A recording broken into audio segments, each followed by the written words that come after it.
Welcome to UPPSC classes. UPPSC classes में आज हमारा जो टॉपिक है नीति निर्देशक तत्वों का है। संविधान के भाग 4 में नीति निर्देशक तत्वों को अंकित किया गया है।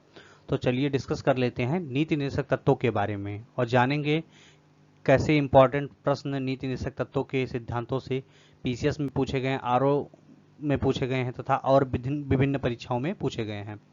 तो दोस्तों, यूपीपीएससी क्लासेस को आपने अभी तक सब्सक्राइब नहीं किया है तो सब्सक्राइब कर लीजिए और बेल आइकन को प्रेस कर दीजिए ताकि वीडियो की अपडेट आपको प्राप्त होती रहे। तो चलिए शुरू करते हैं नीति निर्देशक सिद्धांतों के बारे में और चलिए जानते हैं कि यह किस प्रकार से परीक्षाओं में पूछा गया है। नीति निर्देशक तत्वों की जो सिद्धांत हैं, यह सिद्धांत इसका जो उद्देश्य है शांतिपूर्ण तरीके से समाज में परिवर्तन करना है और लोक कल्याणकारी राज्य की स्थापना करना है। तो चलिए डिस्कस कर लेते हैं। तो इन सिद्धांतों के बारे में अगर जो देखा जाए, टीटी कृष्णाचार्य ने इन सिद्धांतों को भावनाओं का कूड़ाघर कहा है। यह पीसीएस में एक बार पूछा गया है। अंबेडकर जी ने इन कहा है कि भारतीय संविधान की अनोखी ये जो विशेषता है नीति निर्देशक सिद्धांतों में अंकित की गई है। तो चलिए डिस्कस कर लेते हैं। राज्य के नीति निर्देशक सिद्धांतों यानी डीपीएसपी में की अवधारणा का स्रोत स्पेनिश संविधान, जहां आयरिश संविधान में लिया गया है। डीपीएसपी की अवधारणा आयरिश संविधान से यानी आयरलैंड से ली गई है। अनुच्छेद 45 से आई है। यह आयरलैंड से लिया गया है। ये यूपी ट्रिपल में डायरेक्टली पूछा गया है कि नीति सिद्धांतों को कहां से अंकित किया गया है, तो यह आयरलैंड से लिया गया है। संवैधानिक प्रावधान भारत के संविधान के भाग 4 में आर्टिकल 36 से 51 तक के राज्य के नीति निर्देशक तत्वों को सिद्धांत यानी डीपीएसपी शामिल किया गया है। भारतीय संविधान के अनुच्छेद 37 में नीति निर्देशक सिद्धांतों के कार्यों के बारे में अवगत कराया गया है। इन सिद्धांतों का उद्देश्य लोगों के लिए सामाजिक आर्थिक न्याय सुनिश्चित कराना है और भारत में एक कल्याणकारी राज्य की स्थापना करना है। सिंपल फंडा है। राज्य के जो नीति निर्देशक सिद्धांत होते हैं, इसको सर्वोच्च न्यायालय या उच्च न्यायालय द्वारा लागू नहीं कराया जा सकता है। आर्टिकल 32 के तहत इसको सांसद धीरे धीरे, जिस प्रकार से देश सशक्त होता चला जा रहा है उसी हिसाब से सांसद धीरे धीरे इसको लागू करेगी। इसके बाद में देखते हैं, हम स्टार्टिंग करते हैं आर्टिकल 36 से लेकर के भाग 4 में दिया गया है राज्य के नीति निर्देशक सिद्धांत। तो चलिए डिस्कस करते हैं। आर्टिकल 36 में इसकी परिभाषा दी गई है और इसकी परिभाषा वही है जो आर्टिकल 13 में है। आर्टिकल 13 हम बहुत डिटेल में डिस्कस करेंगे। अगर जो आपने वो वीडियो नहीं देखा है तो मैं डिस्क्रिप्शन में लिंक दे दूंगा, आप जाकर के उसको देख सकते हैं। इस भाग में इस तक का संदर्भ अन्यथा अपेक्षित न हो, राज्य का वही अर्थ है जो भाग 3 में दिया गया है। सिंपल है, आप जाकर के वहां पे देख सकते हैं। इस भाग में अंतर्विष्ट आर्टिकल 37 के बारे में कहा गया है। इस भाग में अंतर्विष्ट तत्वों को लागू होना, जो इस भाग में अंतर्विष्ट उपबंध किसी न्यायालय द्वारा परिवर्तनीय नहीं होंगे, किंतु फिर भी इन्हें अधिकथित तत्वों को देश का शासन में मूलभूत है और विधि बनाने के लिए इन तत्वों को लागू कराना राज्य का कर्तव्य होगा। आर्टिकल 38 देखते हैं। राज्य की लोक कल्याणकारी अभिवृद्धि के लिए सामाजिक व्यवस्था को बनाएगा। इसमें 2 पॉइंट है, चलिए डिस्कस कर लेते हैं। इसमें पहला पॉइंट है, राज्य ऐसी सामाजिक व्यवस्था की जिनमें सामाजिक, आर्थिक और राजनीतिक न्याय राष्ट्रीय जीवन की सभी संस्थाओं में अनुप्रमाणित करे तथा भरसक प्रभावी रूप से स्थापना और संरक्षण करके लोक कल्याणकारी अभिवृद्धि का प्रयास करे। मोस्ट इंपॉर्टेंट है 38 का पहला आपने देख लिया है, लोक कल्याणकारी राज्य की अवधारणा किस प्रकार से निहित है। तो चलिए डिस्कस कर लेते हैं दूसरे के बारे में। चलिए सेकंड पॉइंट डिस्कस कर लेते हैं। राज्य विशिष्टतया आय की असमानताओं को कम करने के लिए प्रयास करेगा, न कि केवल प्रविष्टियों के बीच में बल्कि विभिन्न क्षेत्रों में रहने वाले और विभिन्न व्यवसाय में लगे हुए लोगों के समूहों के बीच में प्रतिष्ठा, सुविधाएं एवं अवसर की समानता समाप्त करने के लिए, असमानता जो है अवसर की समाप्त करने के लिए उनको प्रयास करेगा। तो ये मोस्ट इंपॉर्टेंट है, मतलब ऊंचे और नीचे का जो भेद होगी उसको समाप्त करने के लिए तथा हर चीजों में जो समानता लाई जाए उसी प्रकार के लिए प्रयास करेगा। चलिए डिस्कस करते हैं आर्टिकल 39 के बारे में। मोस्ट इंपॉर्टेंट है, कई बार परीक्षाओं में पूछा गया है। थोड़ा सा मैंने सारे इंपॉर्टेंट फैक्ट नोट कर लिए हैं, चलिए डिस्कस कर लेते हैं। राज्य द्वारा अनुसरणीय कुछ नीति निर्देशक तत्वों की जो नीतियां हैं, विशिष्टता इस प्रकार से संचालन करेगा, सुनिश्चित किया गया है। उसको कई पॉइंट में मैंने करके नोट कर लिया है, चलिए डिस्कस कर लेते हैं। पुरुष और स्त्री सभी नागरिकों को समान रूप से जीविका और पर्याप्त संसाधन को प्राप्त करने का अधिकार होगा, आर्टिकल 39A में कहा गया है। खा में क्या क्या है, समुदाय के भौतिक संसाधनों पर स्वामित्व और नियंत्रण का इस प्रकार से बांटा जाएगा, सामूहिक हित का सर्वोत्तम रूप से साधन किया जाएगा। थर्ड पॉइंट हमारा क्या है, आर्थिक व्यवस्था इस प्रकार से चले जिसे धन और उत्पादन संसाधनों का सर्वसाधारण के लिए अहितकारी संकेंद्रण न हो, मतलब इस प्रकार से बांटा जाएगा कि समान रूप से सबको दिया जाएगा। और नेक्स्ट पॉइंट क्या गया है, पुरुषों और स्त्रियों दोनों को समान रूप से कार्य और समान वेतन आवश्यक हो, मतलब समान रूप से कार्य दिया जाए और उनका समान रूप से वेतन हो। ये पॉइंट इस समय चल भी रहा है। अनुच्छेद 39 का अंगा जो कहा गया है, ये आपका घा वाला पूछा जा सकता है, अभी यह मामला कुछ चल रहा है। अंगा वाला क्या है, पुरुष और स्त्री कर्मकारों में स्वासनाएं तथा शक्तियों तथा बालकों की सुकुमार अवस्था का दुरुपयोग न हो, आर्थिक आवश्यक एवं विवश होकर नागरिकों को ऐसे रोजगारों में न पड़ना पड़े जिनकी आयु और शक्ति अनुकूल हो। मैंने आपको डिस्कस करके पहले ही बता दिया है, मतलब बालकों के अगर जो कोई 18 साल से अंडर 18 में है तो उनकी बचपन का ख्याल रखा जाएगा। इसमें इस आर्टिकल में कहा गया 39 अंगा में। 4 वाले में क्या डिस्कस कर लेते हैं, बालकों के स्वतंत्र एवं गरिमामय वातावरण का स्वास्थ्य विकास का अवसर की सुविधाएं दी जाएगी। बालकों के अल्पवय व्यक्तियों की शोषण तथा नैतिक आर्थिक परित्याग की रक्षा की जाएगी। इनमें नैतिक बातों की जो होते हैं उसका ख्याल रखा जाएगा। स्वास्थ्य के बारे में भी ख्याल रखेगा, राज्य स्वास्थ्य के बारे में भी देखभाल करेगा, आर्टिकल 39 में कहा गया है। चलिए डिस्कस कर लिए, नेक्स्ट पॉइंट देख लेते हैं। इसमें है ग्राम पंचायतों के गठन के बारे में दिया गया है। अब क्वेश्चन डायरेक्टली पूछा गया है यूपीपीसीएस में, ग्राम पंचायतों का गठन के बारे में कई बार पूछा गया है। तो चलिए डिस्कस कर लेते हैं। ग्राम पंचायतों के गठन की प्रक्रिया जो दी गई है, ग्राम पंचायत के संगठन बनाने के लिए कदम उठाएगा तथा ऐसी शक्तियों एवं प्राधिकार प्रदान करेगा जो उन्हें स्वायत्ता शासन की इकाइयों के रूप में कार्य करने की योग्यता बनाने के लिए आवश्यक होगा, आर्टिकल 40 में कहा गया है। 41 में क्या दिया गया है, कुछ दशाओं में काम, शिक्षा एवं लोक सहायता देने का अधिकार जो दिया जाएगा। राज्य अपनी आर्थिक मतलब समाज और विकास की सीमाओं के भीतर काम पाने के लिए, शिक्षा पाने के लिए और बेकारी, बुढ़ापा, बीमारी और निशक्तिता मतलब जिसके पास शक्ति ना हो, अन्य अनाहर्ता अभाव की दशाओं में लोक सहायता प्रदान करने का अधिकार जो दिया गया है, यह आर्टिकल 41 में दिया गया है। मोस्ट इंपॉर्टेंट है, इसको आप जानते रहिए। बेकारी और बुढ़ापा वगैरह के लिए जो पेंशन वगैरह होती है आर्टिकल 41 से है। इसके बाद में 42 के बारे में देखते हैं। काम के न्यायसंगत और मनोचित दशाओं में तथा प्रसूति सहायता उपबंध कराने के लिए राज्य की ये प्रक्रिया होगी। राज्य काम की न्यायसंगत और मनोचित दशाओं को सुनिश्चित कराने के लिए प्रसूति सहायता के लिए उपबंध करेगा, मतलब इंतजाम करेगा इसका, आर्टिकल 42 में कहा गया है। चलिए देखते हैं 43 में क्या कहा गया है। कर्मकारों के लिए निर्वाह, मजदूरी आदि राज्य की उपयुक्त विधान या आर्थिक संगठन द्वारा या किसी अन्य रीति से कृषि के उद्योग तथा अन्य प्रकार के सभी कर्मकारों के लिए काम, निर्वाह, विशिष्ट शिक्षा और जीवन स्तर के बारे में अवकाश तथा संपूर्ण उपयोग सुनिश्चित करने के लिए काम की दशाएं तथा सामाजिक और सांस्कृतिक अवसर प्राप्त करने के लिए प्रयास करेगा। और विशिष्ट ग्रामों में कुटीर उद्योगों के लिए एवं व्यक्तिगत सलाह तथा सहकारी आधार पर प्रयास बढ़ाने के लिए प्रयास करेगा। इसमें क्या क्या मोस्ट इंपॉर्टेंट क्या गया कि निर्वाह मजदूरी, इसको हम जानते रहिए, जीवन स्तर में सुधार, ये आपका 43 के अंतर्गत आ जाता है। और कुटीर उद्योग के बारे में जो बढ़ाने के लिए कहा गया है 43 में कहा गया है। उसके बाद में आ जाता है 44। चलिए देख लेते हैं 44 में क्या गया आर्टिकल 44 में।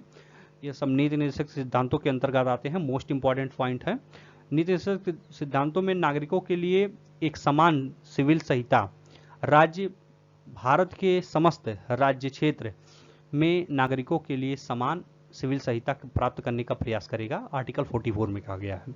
समान सिविल संहिता अगर जो देखा जाए तो आर्टिकल 44 में। फिर 45 में क्या कहा गया, बालकों के लिए निःशुल्क और अनिवार्य शिक्षा का उपबंध राज्य इस प्रावधान के प्रारंभ में 10 वर्ष तक अवधि के भीतर सभी बालकों को 14 वर्ष की आयु तक पूरी करने के लिए निःशुल्क और अनिवार्य शिक्षा देने के लिए उपबंध करने का प्रयास करेगा। 45 में कहा गया है कि अनिवार्य शिक्षा के बारे में दिया गया है। इसमें आप देख सकते हैं 14 वर्ष की आयु तक के लिए है। तो ये आपका 45 में कहा गया है। 46 में क्या कहा गया है? अनुसूचित जातियां और अनुसूचित जनजातियों के अन्य दुर्बल वर्गों के लिए, जो मतलब समाज में बहुत पिछड़े हैं, एसटी वगैरह के लिए, तथा शिक्षा और अर्थ संबंधी हितों की अभिवृद्धि के लिए राज्य जनता के दुर्बल वर्गों को तथा विशिष्टता अनुसूचित जनजातियों तथा अनुसूचित जातियों तथा अनुसूचित जनजातियों के लिए शिक्षा अर्थ संबंधी हितों के लिए विशेष सावधानी से अभिवृद्धि करेगा तथा सामाजिक न्याय और सभी प्रकार के शोषण से उसकी रक्षा करेगा। 46 में कहा गया है किसी प्रकार से कोई दिक्कत न होने पाए तथा समान अवसर की व्यवस्था देखा जाए तो अनुसूचित जातियों, एससी और एसटी के लिए दिया गया है। इसमें कुछ जनजातियों के बारे में प्रावधान किया गया है आर्टिकल 46 में। इसके बाद में 47 है, जो पोषण स्तर जीवन का सुधार जो कहा गया है, मतलब न्यूट्रिशन कई प्रकार से आ जाते हैं, हंगर इंडेक्स वगैरह के लिए इंडेक्स जो आता है उसी में भी सुधार करने के लिए आर्टिकल 47।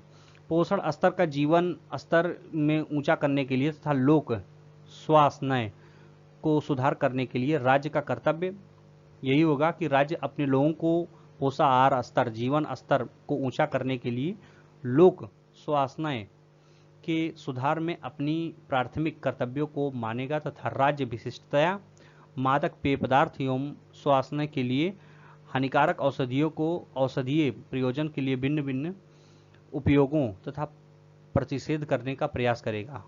आर्टिकल 47 के तहत है। आर्टिकल 48 के क्या कहा गया है?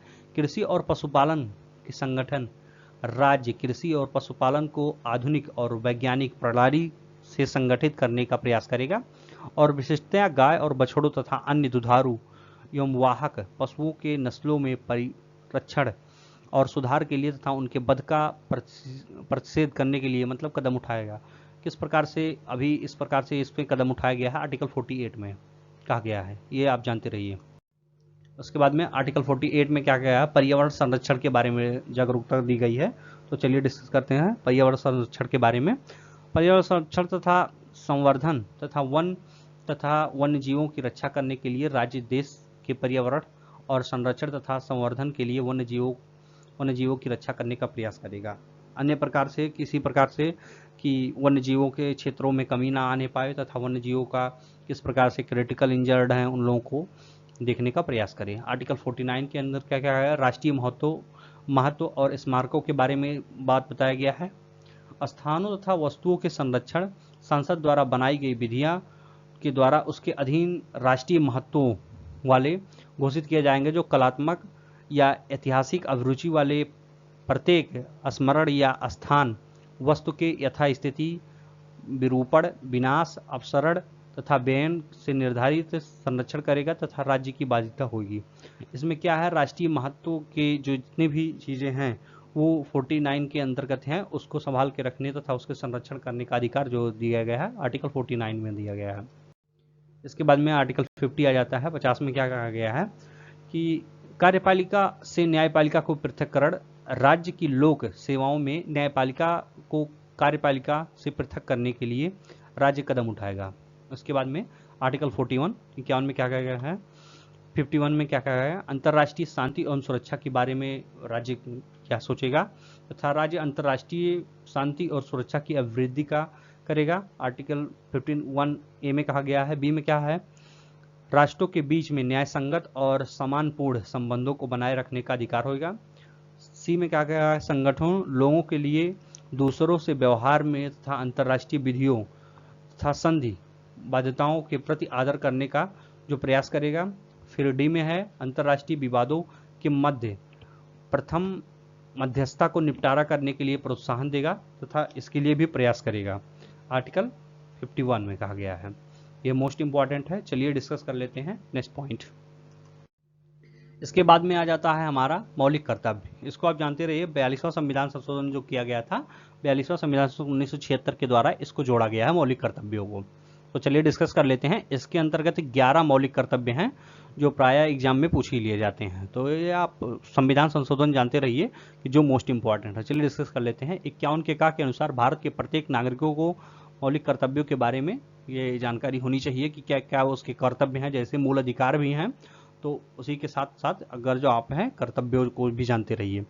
संविधान का पालन करें तथा उसके आदर्शों, संस्थाओं या राष्ट्रध्वजों तथा राष्ट्रगान का आदर करें, फर्स्ट में कहा गया है। सेकेंड में हमारा जो पॉइंट है, संविधान के लिए हमारे राष्ट्रीय आंदोलनों को प्रेरित करने वाले उच्च आदर्शों को हृदय में संयोजित रखें तथा उसका पालन करें। थर्ड में क्या है, भारत की संप्रभुता, एकता, अखंडता की रक्षा करें। मोस्ट इंपॉर्टेंट है, आप इसको हमेशा तरीके से अपने संप्रभुता, एकता, अखंडता की रक्षा करने के लिए अछूट रखें। फिर नेक्स्ट पॉइंट है, देश की रक्षा करें तथा आह्वान किए जाने पर राष्ट्र की सेवा करें। राष्ट्रीय आपात के दौरान अगर जो देश की आपको जरूरत है तो आप यहाँ पे आइए, यह आपका मौलिक कर्तव्य भी बनता है। उसके बाद में 5 में कहा गया, भारत के सभी लोगों को समरसता तथा समान भारतीयत्व की भावना से निर्माण करें, जो धर्म, भाषा और प्रदेश के वर्ग आधारित सभी भेदभाव से परे हो तथा ऐसी प्रथाओं का त्याग करें जो स्त्रियों के सम्मान के खिलाफ है। यहाँ पे आप इसको देख सकते हैं, मोस्ट इंपॉर्टेंट पॉइंट है, ऐसी प्रथाओं का त्याग करें जो स्त्रियों के सम्मान के खिलाफ है। तो ऐसी, उसके बाद में नेक्स्ट पॉइंट है जाता है, हमारी संस्कृति, सामाजिक संस्कृति और गौरवशाली परंपरा को महत्व को समझे और उसका परिरक्षण करें। फिर देखते हैं, हमारे 6 पॉइंट देख लिए हैं, चलिए आगे डिस्कस कर लेते हैं। इसके बाद में आ जाते हैं प्राकृतिक पर्यावरण की, जिसमें अंतर्गत वन्य, झील, नदी, उसके बाद में वन्य जीव रक्षा करे तथा उनका संवर्धन करे और प्राणी मात्र के प्रति दया भाव रखे। मोस्ट इंपॉर्टेंट है, 7 में दिया गया है, 51 का 7 में। और उसके बाद में 8वां जो है, वैज्ञानिक दृष्टिकोण से मानवतावाद, ज्ञानार्जन तथा सुधार की भावना का विकास करें। 10वें में क्या दिया गया है, सार्वजनिक संपत्ति को सुरक्षित रखे तथा हिंसा से दूर रहे। और 10वें में है हमारी, व्यक्तिगत और सामूहिक गतिविधियों से सभी क्षेत्रों में आगे की ओर बढ़ने के लिए सतत प्रयास करें तथा जिससे राष्ट्र निरंतर आगे बढ़ते हुए प्रयत्न करे तथा उपलब्धियों की नई ऊंचाइयों को हासिल कर सके। फिर 11 वाला जो दिया गया है, 6 से 14 वर्ष तक की उम्र के बीच बच्चों को शिक्षा के अवसर उपलब्ध कराने के लिए यह प्रयास करे। इसमें यह भी जोड़ा गया है 86वां संविधान संशोधन सन 2002 के द्वारा। ये क्वेश्चन डायरेक्टली क्वेश्चन पूछा गया है, तो इसको आप जानते रहिए, 86वां संविधान संशोधन सन 2002 के द्वारा। इसके बाद में देख लेते हैं, संविधान के 42वां संविधान संशोधन अधिनियम 1976 के द्वारा संविधान के भाग 4 को जोड़ा गया था। ये मैंने पहले ही बता दिया है, भाग 4 को जोड़ा गया था, जिसके आधार पर पहली बार संविधान में नागरिकों के लिए मूल कर्तव्यों तथा अनुच्छेद 51 के का को प्रविष्ट किया गया था। पहले ही बता दिया मैंने, ये मोस्ट इंपॉर्टेंट है, 42वां संविधान संशोधन 1976 के द्वारा ये जोड़ा गया भाग 4 का, तो चौथा का जोड़ा गया था, मोस्ट इंपॉर्टेंट है। तो दोस्तों, यूपीपीएससी क्लासेस को अभी तक आपने सब्सक्राइब नहीं किया तो सब्सक्राइब कर लीजिए और बेल आइकन को प्रेस कर दीजिए ताकि वीडियो की अपडेट आपको प्राप्त होती रहे। चलिए मिलते हैं नेक्स्ट क्लास में, धन्यवाद दोस्तों।